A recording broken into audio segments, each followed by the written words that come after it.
सुर समूह विनती कर पहुँचे निज निज धाम। जग निवास प्रभु प्रगटे अखिल लोक विश्राम। भगवान का प्रकट क्यों हुआ? भई प्रकट कृपाला दीन दयाला कौशल्या हितकारी हर्षित महतारी माता जी प्रसन्न हो गई। मुनि मन हारी प्रसन्न क्यों ना हो? क्योंकि उनका स्वरूप संत जनों के भी मन को हरण करने वाला था। मुनि मन हारी, अद्भुत रूप निहारी, अद्भुत रूप देखकर ठाकुर जी का माता प्रसन्न हो गई। रूप भी कैसा? लोचन अभिरामा, तन घन श्यामा, निज आयुध मुझ चाहे। अपने आयुध को लिए चारों भुजाओं में। भगवान के आयुध क्या है? शंख चक्र गदा और पद्म।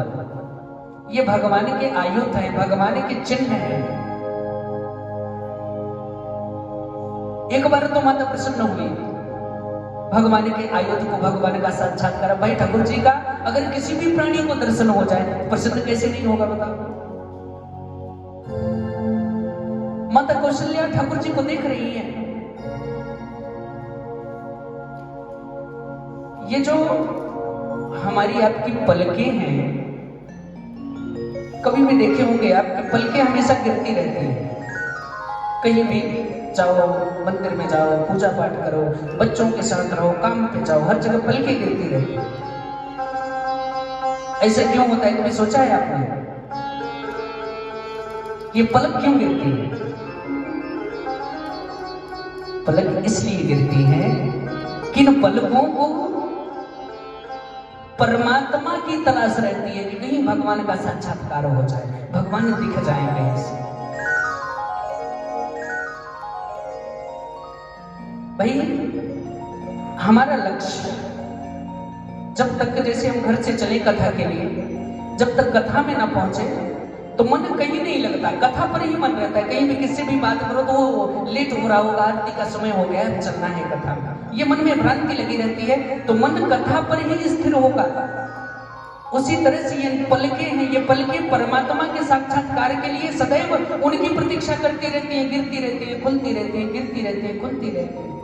लेकिन जब परमात्मा का साक्षात्कार होता है ना, तो ये परमात्मा का दर्शन पाते ही पलकें खुली की खुली रह जाती है, फिर ये पलकें नहीं गिरती।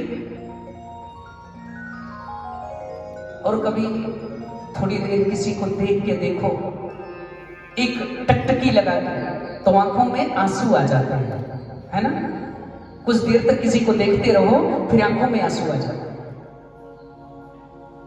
माता कौशल्या ठाकुर जी को देखती है चारों भुजाओं में, टकटकी लग गई ठाकुर जी के श्री चरणों में, आंखों में अश्रु आ गए। तो ये जो आंखों में काला काला एक होता है ना, टीका जैसा, इसको पुतरी कहते हैं। पुतरी जानते हो? हमारे यहाँ की भाषा में पुतरी कहते हैं। आपके यहाँ क्या कहते हैं आप लोग जानो? ये जो पुतरी है ना, ये उन आंसुओं से कह रही है, माता कौशल्या की आंखों की पुतरी उन आंसुओं से कह रही है कि भैया आंसू, एक काम करो, रास्ते से हट जाओ, मुझे ठाकुर जी का दर्शन पा लेने दो। क्योंकि जब आप आ गए हो ना, तो थोड़ा सा धुंध धुंध सा दिख रहा है, धुआं धुआं सा दिख रहा है। और ये आंसू क्या उत्तर देते हैं पता है आपको? आंसू कहते हैं कि भैया पुतरी, आपने तो परमात्मा का दर्शन कर लिया, अरे हमें भी तो मौका दो कि मैं ठाकुर जी के पांवों को पखार लूं।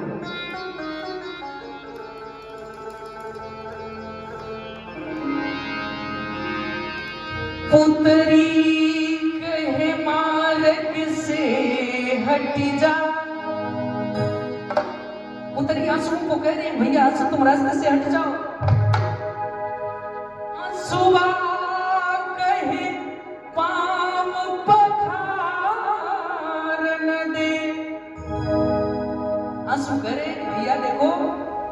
हमें ठाकुर जी के पांवों को धो लेने दो। इन दोनों की द्वंद्व चल रही है। तभी पलकों ने कहा कि काम करो कि ठाकुर जी को अपने आंखों में ही बंद कर लो, कभी ठाकुर जी हमसे दूर ही ना हो। फिर आंखों ने जैसे सुना कि ठाकुर जी को बंद कर लेंगे, आंखों ने कहा भैया थोड़ी देर देख लेने तो फिर बंद करना। पुतरी कहे मार्ग से हट जा, असुआ कहे पांव पखारन दे, पलके कहे मुंह दिले राघव को, आँखियां कहीं और निहारन दे। आंखें कहती हैं थोड़ी देर और भगवान को देख ले, क्योंकि ये दिव्य दर्शन पृथ्वी लोक में अब किसी को संभव नहीं है। इस पृथ्वी लोक में राम जी ने अपना वैष्णव स्वरूप सिर्फ दो ही प्राणियों को दिखाया, एक माता कौशल्या और दूसरे भक्तराज सुतीक्षण। सुतीक्षण को भी प्रत्यक्ष नहीं दिखाया, हृदय चतुर्भुज रूप दिखावा, हृदय में ही चतुर्भुज रूप का दर्शन कराया।